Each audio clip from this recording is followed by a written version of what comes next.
We are sitting down with Kudzanai Mutizira, who is with us. Good morning, Kudzanai.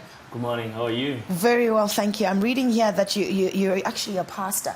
Yes. You're actually a pastor. Yeah, an evangelist. You're an evangelist. Yes, You're yes. a father, a husband, a motivational songwriter. Got so many aspects about you. Tell us more about the stuff that you write. I mean, I'm holding a book here, Captivity of Negativity. How many books have you written? I've This is written one of them. 3 books. Right. The first one is titled Your Mess Can Be a Message. I wrote that one in 2015. I was going through a difficult phase in my life, and I decided to tap on the positive side of it. Right. And I managed to come up with a book towards that. This one is Captivity of Negativity is my second book. Right. I was writing about looking at my surroundings. Always motivate me to come up with sermons. And then out of those sermons, I developed them into books. Right. So I preached about captivity of negativity some 3 years ago.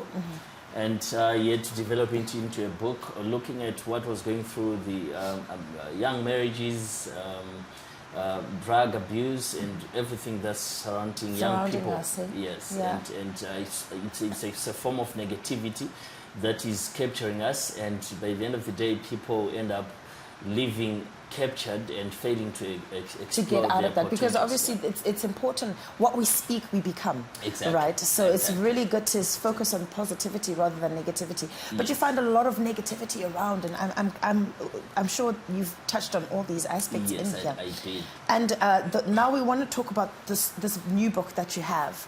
What is this book titled? This book is titled Hope Has a Fighting Chance. If you still have hope, you still have a chance in life. And looking at what is happening in our country, in the world at large, a lot of people have lost hope on life. So you see, like I said earlier, I focus mostly on young people. Right. I try to motivate young people to explore and become who they're supposed to become, and try and find their purpose in life. So a lot of young people have lost hope in many things. Yeah. Some are graduates, but they are now plunged in drug abuse, in alcoholism, and some are in different other things that are not so good. Yeah. And so Hope Has a Fighting Chance is a book which teaches and encourages young people who are living in hopelessness to try and come out of it with a positive attitude and a positive mindset. I know I said to you earlier that hope deferred makes the heart sick. So a lot of people have that hope, right? You're fighting, and then all of a sudden something happens, and it just, say for example, you're waiting for a visa for the UK or for wherever you want to go, and then you've got hope that yes, it's coming, and then it doesn't come. And how do you help that aspect? Because I know you said young people, but it's also hitting a lot of older people. And I know that you're an advocate for men's mental health as well. So how do you now package your message to try and help, say, an older man get out of that situation? Because it can happen to anybody. Okay, I think our definition of hope is what is different. My writings are mainly focused on biblical or scriptural content. Right. And I try to develop everything from the scriptures, since I'm a preacher. So the scriptural definition of hope is when you are not just crossing your fingers to get something done, that you are putting your faith and everything in God. So hope, biblical hope, has a subject, which is God.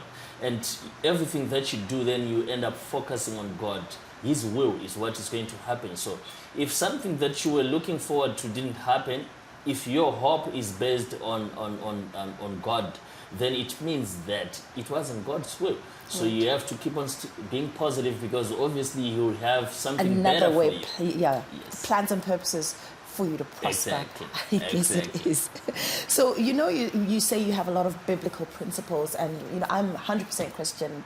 I love the Lord. But other people aren't. How has your work been received in that area? Say you start speaking to somebody and you start letting them know about the Lord. Has your work been received? Yeah, it has been. I try not to overimpose Christian principles on everyone. Right. But since I'm an evangelist, the sole purpose is to evangelize and bring as many people as possible to the kingdom of God. Yes. So actually I try and focus mostly on those that are not yet saved. And the way I try to do is I try to talk to them on things that are affecting their lives. And I try to give them another side that they might not see, a side which involves God, which can actually help them to become better and develop to be the people they're supposed to become.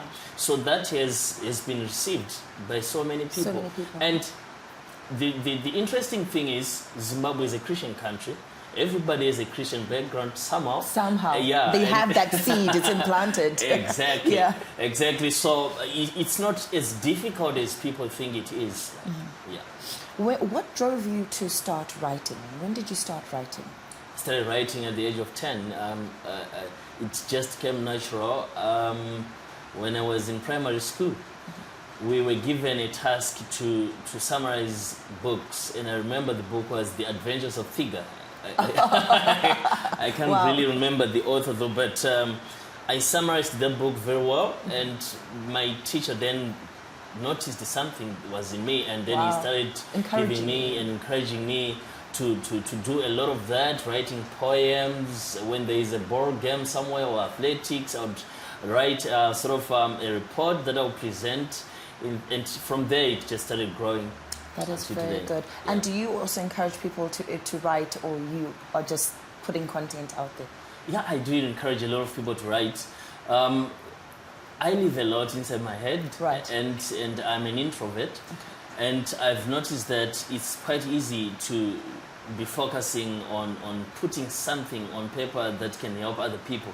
So by so doing, I noticed that other people out there have those things in their head, but they don't know how to express it. So I'm encouraging a lot of other people. Just put it on paper. Put it on paper. Someone else is going to read it. Yes. And it will impact somebody's life. It will. And are we looking forward to any more writings? I know you said you've just written 3 books. Are you writing some more? Yes. Currently, I was doing some articles for the Metropolitan News. It's a South African online press. Yeah, but I'm about to start doing another project, a book project. We're going to be co-authoring with someone else. Oh, nice. Yes. It's a new project, new dimension that we seek to explore. That's very good. When we talk about co-authoring, how does that work? Like your ideas, his ideas come together, or if one doesn't like that idea, and if one thinks no, that idea is good, how do you work together that way? Well, it's my first time doing it, but co-authoring is just about embracing the ideas of each other, and coming up. You have a theme then on what you want to write. Like on this one, we are going to be working on men's mental health, and which I think is very good. Yes, because that's an area that I think I wouldn't want to say it has been neglected. But it's an area that I think hasn't been given enough attention.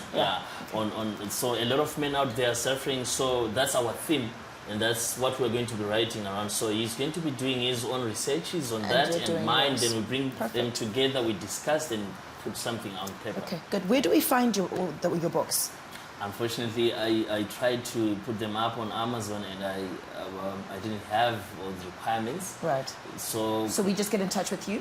Yes. Okay, and your social media pages? Social media pages, I have a YouTube channel, Kudzanai Mutizira. I have LinkedIn, Kudzanai Mutizira. I'm on Facebook as well, Kudzanai Mutizira. Okay. Excellent. That's all we have this morning. We had Kudzanai Mutizira on all social media handles. If you want to get your hands on his books, his content, which is very great, very inspiring, as I have been going through this. Thank you so much, Kudzanai, for being with us on Morning Rush, and good luck for writing more books for us. Thank you very much.